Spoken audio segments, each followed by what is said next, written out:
let's bring in the cast of Star Trek Beyond. Simon Pegg, Zoe Saldana, Chris Pine, Zachary Quinto, John Cho, and Karl Urban. Okay. Do you need my jacket? I do. The bridge is yours. So high tech. Okay, the first question, just to kick things off, is obviously this is a very big year. It's the 50th anniversary of Star Trek.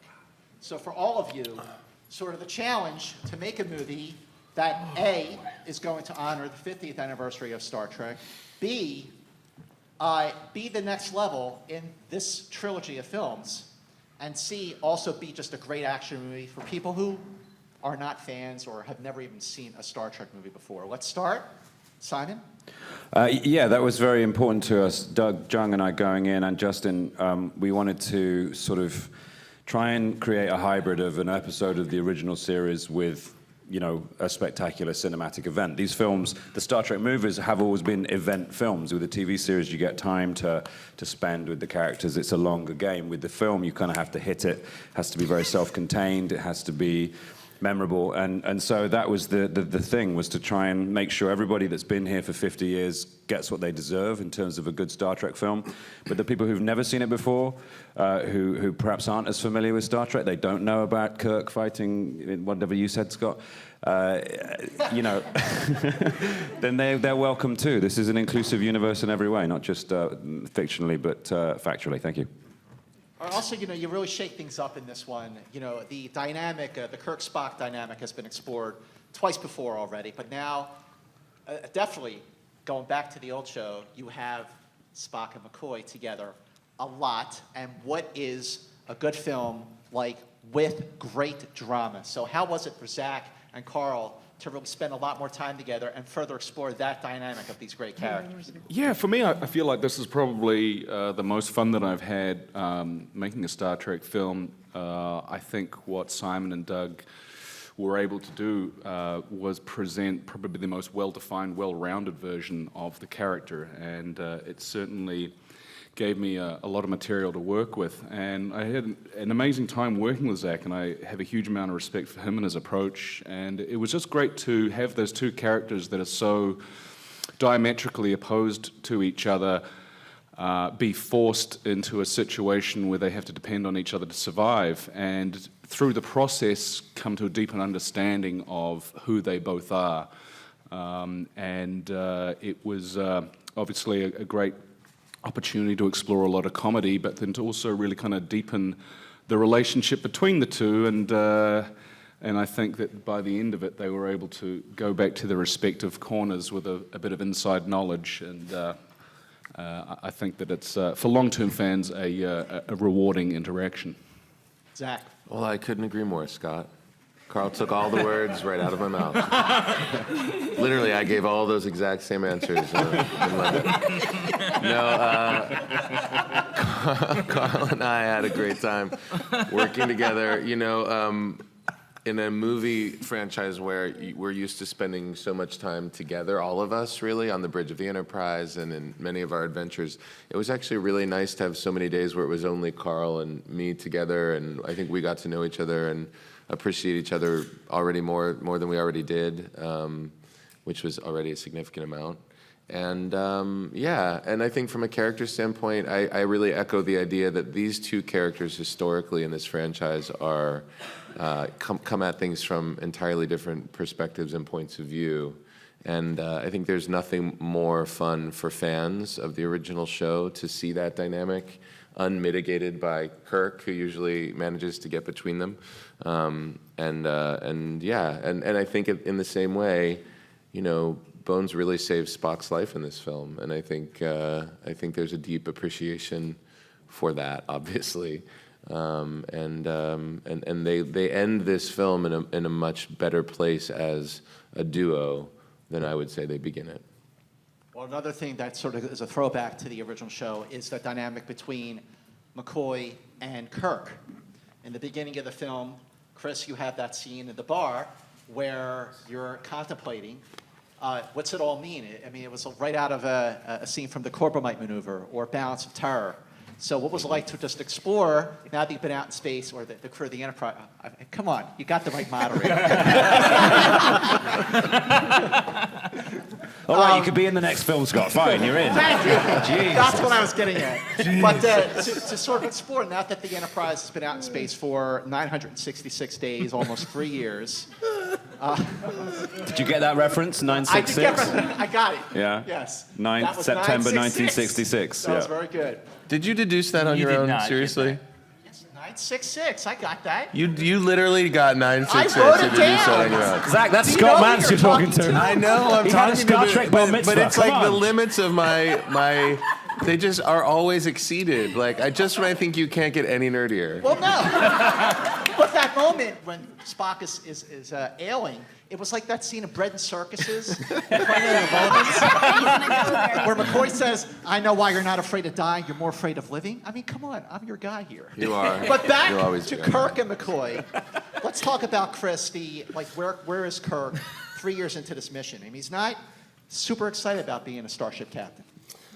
Yeah, I always have the most fun in these films are either when we're laughing or talking, and then usually shit blows up, and then we have to do the shit blowing up acting, which is, I think I spend the majority of the film saying, "Let's go." Can we do it? I don't know. And then just breathing heavily.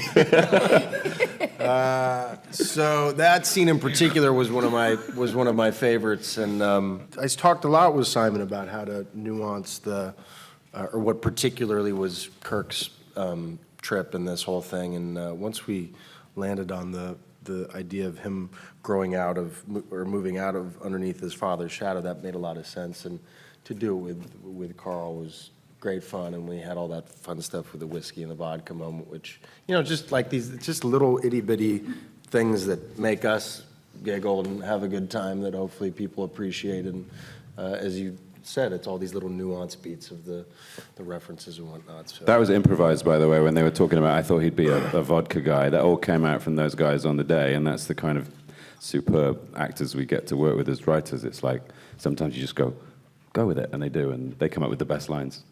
Well, I'm Not going to open always. up to the audience right away. Okay, why don't you start?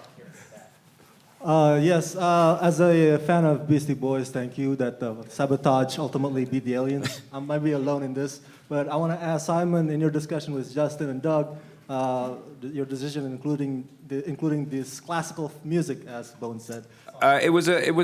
We just love the idea of them foiling a technologically terrifying threat with something very analog and old, VHF, it was like radio.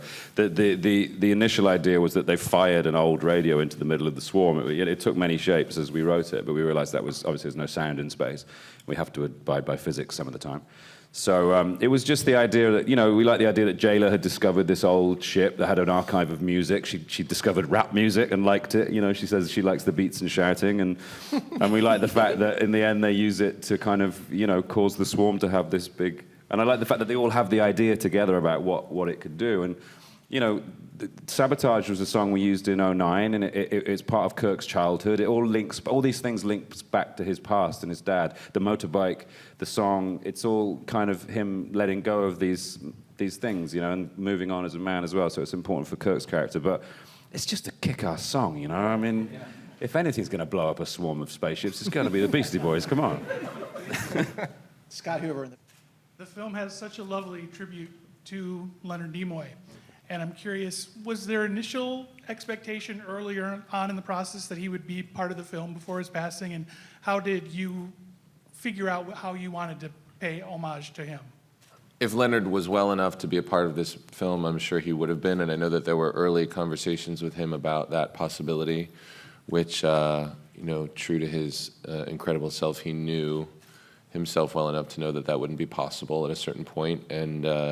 And then I think it became important to all of us to figure a way to honor his legacy, and I thought Simon and Doug did a beautiful job of incorporating it into the narrative of the film. We all carried him with us through this production for sure, and it was definitely a different kind of feeling to make this movie without him, for me in particular. But I think he was very much a part of it in spirit, and certainly in the film now, and will be a part of anything we do moving forward for sure. we wanted to make it part of Spock's arc, Zach Spock's arc as well, not just a reference to Spock Prime or you know what we did eventually, which, of course, which was to dedicate the film to him. But we wanted to have his passing be something which inspired our Spock to move on as well, and so it became an integral part of the story, not just a kind of nod in Leonard's direction. That felt more right to do it that way. My question is for Mr. Simon. I heard the director say that the main reason he wanted to tackle this project is because his childhood dream sort of was to blow up the Enterprise and then bring it back together. So I'm wondering, was that a collaborative effort, or was that all his idea that he presented to you and then you guys developed it in the script? I hated the idea at first. We had literally, I swear, we had like rows about it. Like I was shouting at him down the phone, going, "You can't do that. You can't destroy the Enterprise." My problem was that if you think it's something new, then we've seen it before. It happened in Search for Spock. It happened in Generations. But Justin was like very, very determined. And as we spoke about it, I realized what he was doing brilliantly was he was not only sort of taking out a main character, but he was removing the physical connective tissue between the crew to see what happens when you take away the thing that physically bonds them together. You know, if you take away that thing that necessitates their being a unit, do they dissipate or do they come back together? And that was the genius of that thing. You take it away very violently and dramatically, and then you wait and see if they all come back together to be this family, which is essentially what they are. And of course they do. And I realized, I backed down immediately and said, yeah, you're right, which I do occasionally do that, not always. But in this instance, I realized it was a brilliant idea. But yeah, initially I was opposed to it.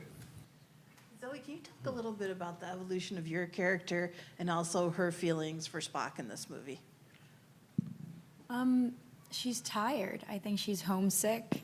And I felt that that's the one thing I appreciated the most about what Simon and Doug did for this installment, is that they made us human, you know, and just homesick and sad, and how being overly worked and being away from home and all the things that keep you grounded can put a strain not just on the intimate relationships that you may have, but also, you know, the professional ones.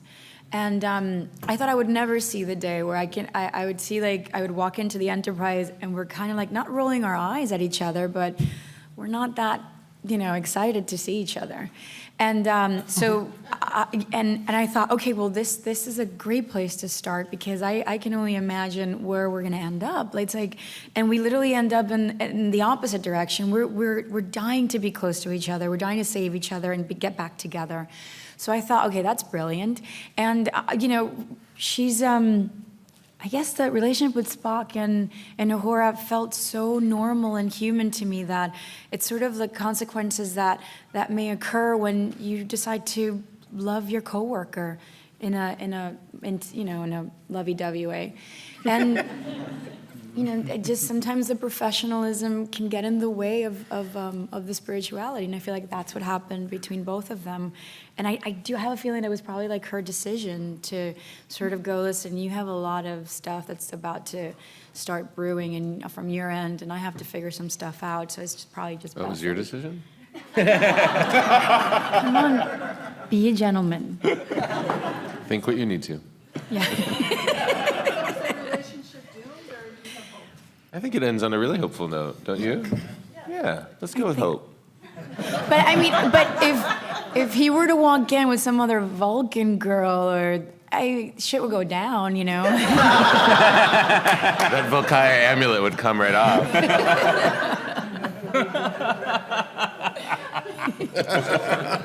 So I wonder if anyone else could contribute to this, but since it is 50 years now since Star Trek began, it seems your character especially has gone through changes that sort of mirror women's changes, perhaps, in science fiction, in our culture and society. Can you talk a little bit about how you think she's evolved to what you're doing now? I think there's a beautiful, I hate using the word sprouting, but it's true. Women are becoming very, very independent, not just in the workforce, but also in their personal lives. There's just something about like realizing that you should want to be a part of something. You don't necessarily have to be a part of something in order for you to be validated or respected or appreciated or considered strong enough. So I feel that this breakup that Uhura and Spock have is amazing because she fell in love with her teacher. So he came as this figure that represented responsibility and safety and, and maturity and wisdom. And now I think that she feels strong enough to, if I choose to see it that way, there is a parallel universe situation here that's going on with Uhura and women these days, is that there's no longer this animosity or this resentment to sort of prove who you are. You just want to be alone. You just want to be left alone to sort of find out who you are because you're interested in it, you're curious. So I like this autonomy that's happening with women right now where there's, and I like when a battle is fought just with a spoken word, nothing that feels tense or, violent behavior or something, I guess. One of the questions that we were asked, for giggles on the tour in either Sydney or London was, which timeline would you choose to be in, the original series or ours, if you had the choice? And I did say ours if forced to choose for this reason, like Roddenberry did set up a world, that was incredibly progressive, but it was tempered by the social mores of the era, and I feel like we can go further in 2016 than he was able to do at the time. And to your point, I feel like that our version is able to give more to the women and the people of color in the cast than Roddenberry was originally able to, I think. And not because he didn't want to either. Not because he didn't want to, correct, yeah. He absolutely wanted to. Yeah. Well, let's go a little further with that, John, on how Sulu has evolved, and really like when that idea came up on how to really get more background into Sulu's character. The idea came up, I believe Simon pitched it, and then I was told of it through Justin pretty early on, and when he had set up at Paramount, and we went in to have a chat and get reacquainted. And I thought it was a beautiful idea. I had concerns about how it would be received by George. I had some other concerns, but it was really the handling of it that was most important to me. And having seen the film, I think its nonchalant posture toward it is the best thing about it, and the fact that it's normalized. And it's kind of news now, but if you rewatch the movie in 10 years, you won't think anything of it. It'll just go right by you. And that's the best thing about it. There's no music cue, there's no close-up, it's just... Dun, dun, dun! He's gay! That was... People start running around screaming in York. He's gay, everybody! But I like the one thing that I guess has taken a secondary position is that it wasn't just that we revealed that he's gay, we revealed that he's a father.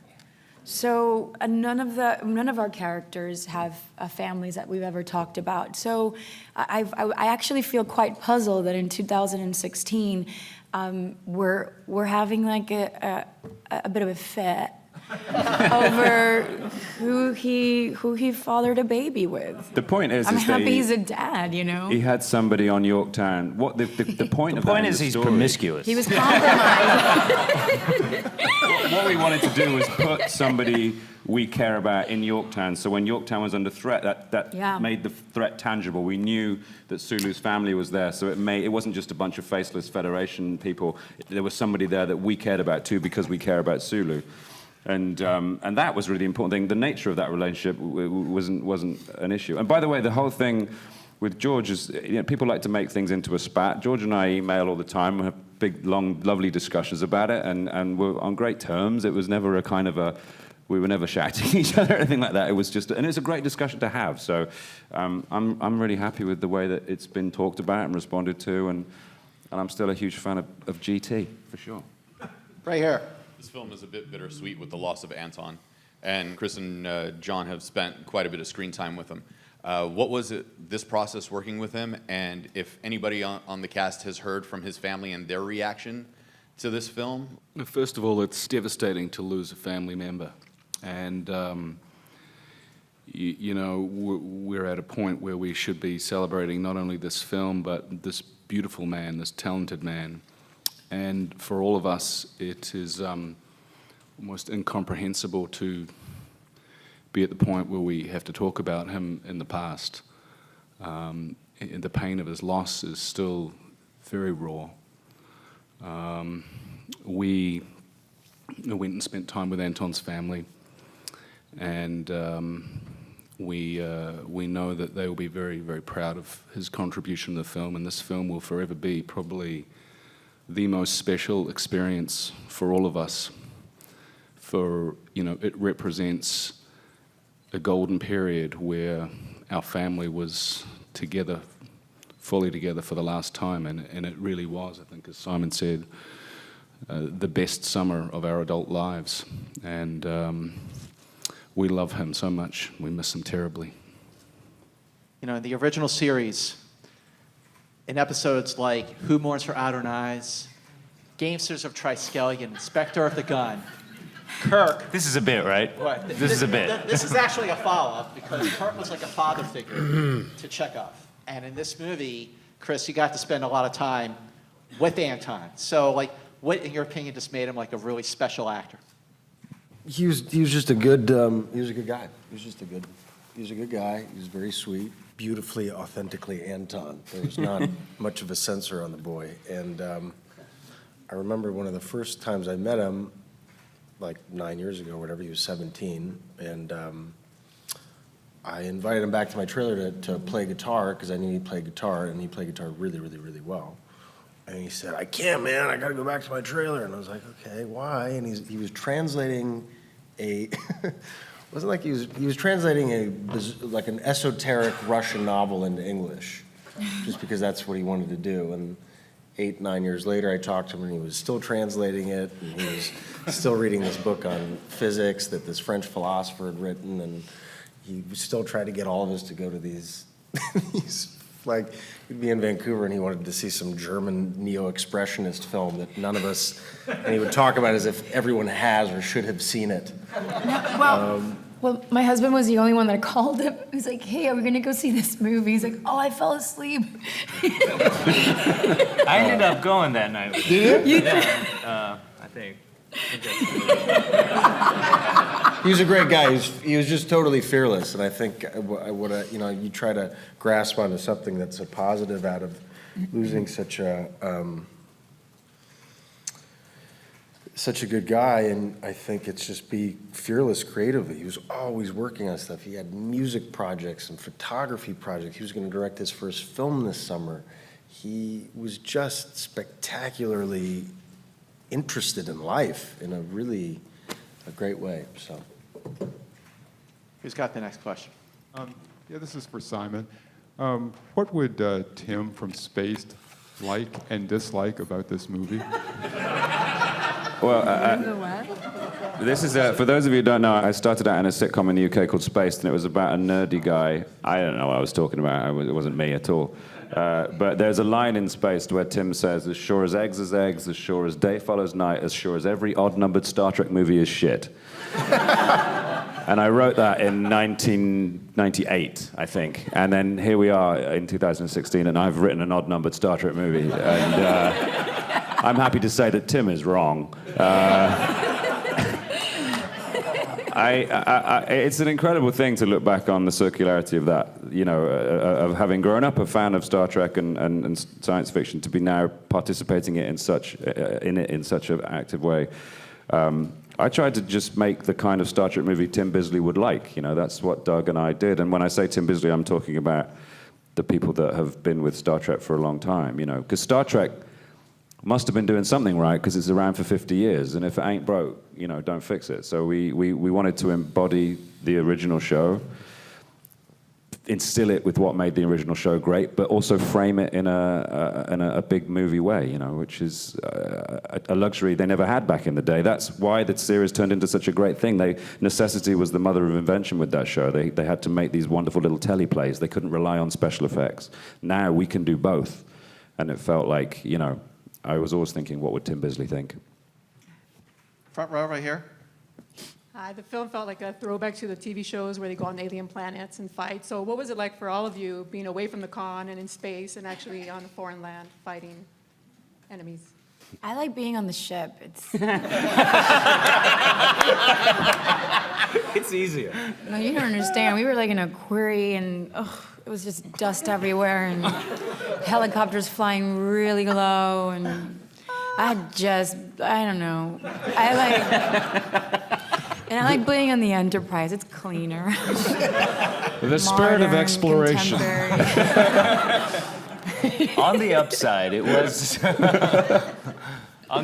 was cool to be paired off. So even though you were having a miserable time, I enjoyed But you spending heard time how with much you. I was complaining, but I was so happy that I was complaining with you.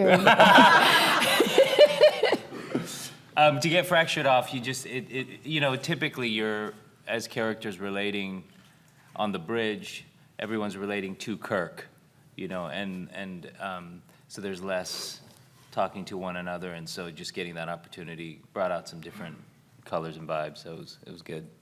Doug and I realized a couple of times, had Chekhov ever spoken to Sulu at any point in the other two movies, like directly to? I don't We realized recall. a couple of the characters hadn't really interacted at all. There's a lot of panicky In the 2009 glances. movie, a little bit. They were on a bridge, looking at each other. Don't give away the secrets. Sorry, yeah. Again, look who you got here. All right, who's next? Bibbs. For Simon, you're kind of living the dream. You get to tell the people in Star Trek what to do now, after all these years. I asked them nicely. Okay, fair enough. But I don't know. Like I have like notebooks full of stuff that I would like to have done on my favorite shows and movies. And I was wondering, is there anything in Star Trek Beyond that you just always wanted to see in a Star Trek movie since you were young that you finally got to do and that was really important to you to add in the movie? I think the kind of the business of writing a good story and making sure the plot worked, all that kind of superseded any kind of sort of wish fulfillment. We had to start with that, really. I mean, the whole splitting up the crew into different little interactive groups was nice. I love the relationships in Star Trek, and it was nice to pursue those a little bit more specifically, particularly with Bones and Spock, and as Chris mentioned, the scene with Kirk and Bones at the beginning, which is a kind of vague sort of parallel to the scene in Wrath of Khan when, on Kirk's birthday, when Bones and Kirk have that moment together. But it was just the whole thing, getting the keys to that kingdom was a real joy, and it was nice to sort of be able to write our signature underneath the hundreds and hundreds of signatures that have gone into writing the Star Trek universe over the years. It was nice to put our little stamp on that and, fill it with little Easter eggs that only we know about. Right here. Since you guys were working with Justin this time around, you're a family in a different location, not in Los Angeles. You kind of have to rally together a little differently. What was the dynamic working with Justin compared to JJ? I mean, Justin has a very different energy about him. I'd say he's a little more internalized, just as a person. He's a little quieter, but he's no less confident. He's incredibly gifted as a visual storyteller. And I think he's really sensitive to character dynamics as well. He brings a balance of both of those extremes.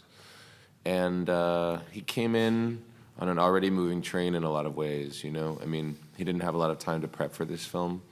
And I think all of us were incredibly impressed by his sense of leadership and vision.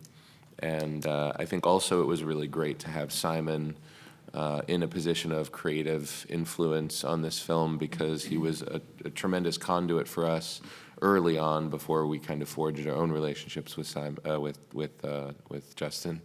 But all in all, I mean, he was a really welcome addition, and I would say very different from JJ, but also really exciting and really unique in his own ways. And reflective of this experience, which was different and new for us to be away from the past and the configuration of the last two films. But we all had a great time working together, and we really enjoyed him. And seeing what he was able to create in the final product is really exciting for all of us. Back to the front row right here. Hi, my question is about prop and costume. It's costume is seems tight, so you had to skip the lunch sometime, or any prop episode. It's like the gadget looks like a kind of old cell phone for me sometimes. So Tight it's around where? I think the pants were looser, right, guys? We all talked pants about. were fantastic this time. So much movement. A lot of space in the hips, which I appreciated. Yeah, there was a lot of, I don't know how to answer your question, but I will say, I'm going to make up my own question, then answer that.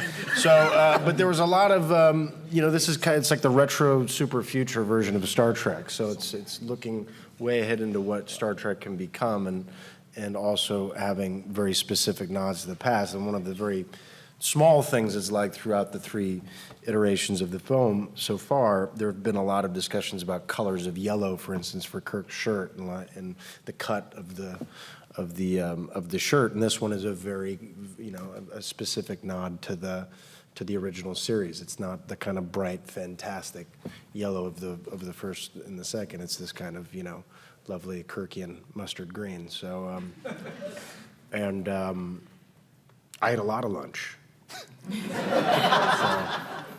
I think Sonia did an extraordinary job, our costume designer. One of the things I was most proud of was the fact that, unlike the previous 2 films that we got to do with JJ, for whatever reason, I don't know what the reason, but the women in the Starfleet uniforms in Star Trek Beyond all have ranks on their uniforms, which I think is a fantastic thing. A fan pointed it out to me, and I was shocked that that wasn't the case. So one of the first things I did when I got to Vancouver was go and talk to Sonia about that, and she said, "Oh yeah, don't you worry, women will have ranks." I think she did a great job. Definitely. Also bring like a bit of a 60s throwback to the costumes, but then also making them slightly new. I had massive envy for Chris Pine's survival suit. Yeah, but you get that just wonderful shade of blue, Karl. Makes you look lovely. That ruddy complexion of yours. How far do you see the franchise going now with these characters? And is there any, thoughts of a spin-off with the next generation and so forth? And then also just the fun question of what was the greatest takeaway for each of you from this film? Like, what was the best moment you had with each other or in the pairs? Well, I hope it goes on for another 50 years, and whether we'll keep going as long as we can until we're old and inappropriate. Some of us already are, I say, me. But, and who knows? Actually, the thing is about the new timeline is that Picard, Janeway, all those guys, they don't exist. I'm kidding. Man, would I be in trouble. Yeah, I hope it goes on. There's a new CBS series starting. It's all about, the galaxy, let alone the universe, is a boundless place, and there's so many adventures to be had. And as long as we have this idea that, we might not just all kill ourselves and die in a big fire, we might actually become slightly more enlightened, slightly more tolerant beings and go off into space. That is a lovely idea that I think secretly the vast majority of us want to achieve, Star Trek would live forever, longevity, absolutely. Well, I just, you just said something about like the next generation. Are you calling us old? We just got here. It's only been 3 movies. The show. No, here's cooler.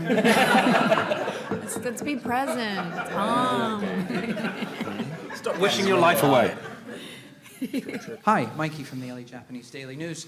I just want to touch very briefly on what you mentioned earlier. The beautiful comment, by the way, about 10 years not noticing anything different. I spoke to George this morning on the way in, and he and I were talking about how... Oh, my. That's weird, because he says that. he says that sometimes. You've met the man. But he and Brad and I were talking about how the original Star Trek because you mentioned they didn't have a lot of special effects to rely on, they relied as much on social commentary and reflective of the change at the time to sort of propel their story forward.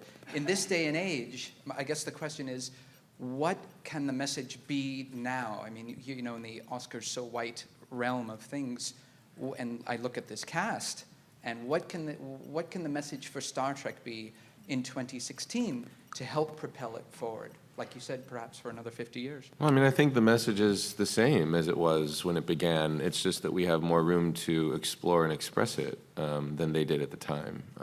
You know, it's shocking to me how divisive our culture has become, and I feel like Star Trek maintains a position of inclusivity and unity that is as resonant today as it was in the late 60s. You know, this film in particular explores that idea. One side of that being about the unity and inclusivity, and the other being about breaking that apart. And I think that's, in a way, really reflective of the society we live in today. It's troubling to me on such deep levels that we've gotten to this point of unwillingness to see varied points of view or feelings or opinions or perspectives. And I think that Star Trek remains in a landscape of popular culture entertainment, something that is a beacon of inclusivity and progressive thinking. I think it just takes on different forms now than it did 50 years ago. I think the film is actually even more opposite. It's become more so in the last, even since we shot it. You know, the message of this, the social commentary in this iteration of Star Trek is we're better together. That's what it's about. It's about collectivism. And in this era of Brexit and talking about building walls in certain places, you know, now more than ever we should be thinking about the value of collectivism, about cooperation and, you know, unity. That can be and is our strength. And the more fractured we become, the less secure we all feel, you know. So, you know, the villain in Star Trek is like, we could have called him Brexit. It's quite a science fiction name, isn't it? I was just saying, you know, like when you go into, you know, in the Star Trek setup, you're going into space and seeing so many different kinds of species. It does become comically apparent when you look around the planet Earth that we live on that we do have so much more in common than we don't, you know? So, you know, the little things that seem to divide us here in our present time seem even more exaggeratedly small after seeing, you know, an episode of Star Trek, so. We've all got one head. Do you know what I mean? Let's live together. Next question. Last question right here. Oh, last question? Okay. Well, I just want to talk about Sophia for a second because I thought she was pretty kick-ass in this. And what moves did she show you, Simon, on any kind of action moves? Sophia's incredible. Because she's a dancer, and so she's physically so adept. So she was very up for, you know, the physicality of it. It's funny. I told this story the other day that when Doug and I and Justin in the writing room wanted to create this very independent female, very resourceful character on the ultimate surface, and we were trying to get a point. We didn't have a name for her, so we used to call her Jennifer Lawrence in Winter's Bone. That was her long name, and so we go, okay, so Scotty lands there, and then suddenly Jennifer Lawrence in Winter's Bone comes out. She fights these guys, and it started to get tiring. Always saying Jennifer Lawrence in Winter's Bone. It's a long name, so then we started calling her J-Law. And then she became Jailer. So Jailer is basically named after Jennifer Lawrence and Winter's Bone. But yeah, there aren't enough girls in Star Trek. You know, Zoe has a lot on her shoulders, as you know. And so we wanted to increase that. And also with Commodore Paris, you know, as a figure of extreme authority. Yeah, Sophia, we all love Sophia, don't we? She's a nutcase and a golden addition to this group. So she's awesome. Well, ladies and gentlemen, Star Trek Beyond opens July 22nd, a week from Friday. Thank you so much, Karl, John, Zach, Chris, Zoe, Simon stays. Did you know that Star Trek Beyond is the first Star Trek film ever to be shot mostly in Vancouver, British Columbia, and not in Hollywood? All existing sets, including those of the Starship Enterprise, will be rebuilt from scratch in a large studio in Vancouver. Do you think we will be able to tell the difference? Click here for more cool videos. Thanks for watching.